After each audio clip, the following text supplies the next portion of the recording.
প্রিয় ওসমান হাদি, তোমাকে আমরা বিদায় দিতে আসি নাই এখানে।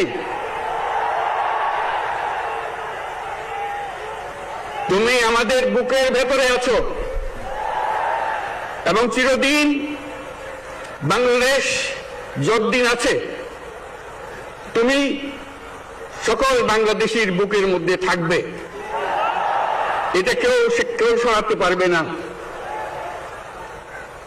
আমরা আজকে তোমাকে প্রিয় হাদি বিদায় দিতে আসিনি।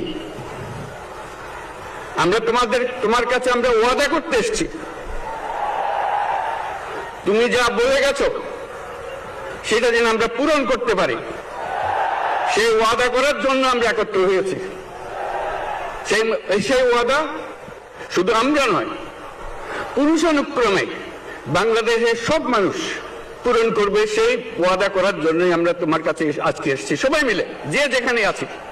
আমরা তোমার যে মানব প্রেম, তোমার যে ভঙ্গি, মানুষের সঙ্গে উঠা বসা, তোমার যে রাজনৈতিক দৃষ্টিভঙ্গি, সবাই প্রশংসা করছে।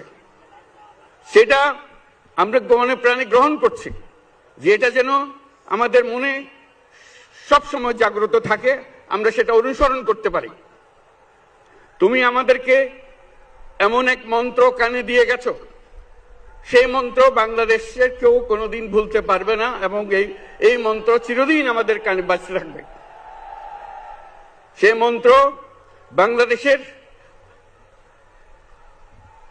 বড় মন্ত্র হয়ে আমাদের জাতির সঙ্গে সংযুক্ত থাকবে।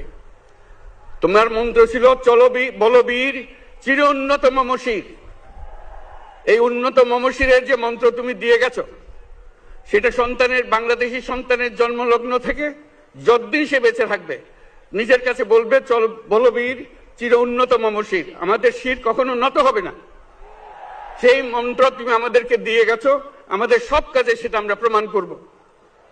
আমরা দুনিয়ার সামনে মাথা উঁচু করে চলবো, কারো কাছে মাথা নত করব না। সেই মন্ত্র তুমি আমাদেরকে দিয়ে গেছো, আমরা সেটা পূরণ করে যাব। প্রিয় হাদি, তুমি নির্বাচনে অংশগ্রহণ করতে চেয়েছিলে এবং সেই নির্বাচনে অংশগ্রহণ করতে গিয়ে নির্বাচন কিভাবে করতে হয় তারও একটা প্রক্রিয়া জানিয়ে গেছে আমাদেরকে। সেই প্রক্রিয়া যেন আমরা সবাই মিলে গ্রহণ করি, যে কিভাবে প্রচারণা কার্য চালাতে হয়, কিভাবে মানুষের কাছে যেতে হয়, কিভাবে মানুষকে কষ্ট না দিয়ে তার বক্তব্য প্রকাশ করতে হয়, কিভাবে বিনীতভাবে মানুষের কাছে আসতে হয়, সবকিছু তুমি শিক্ষা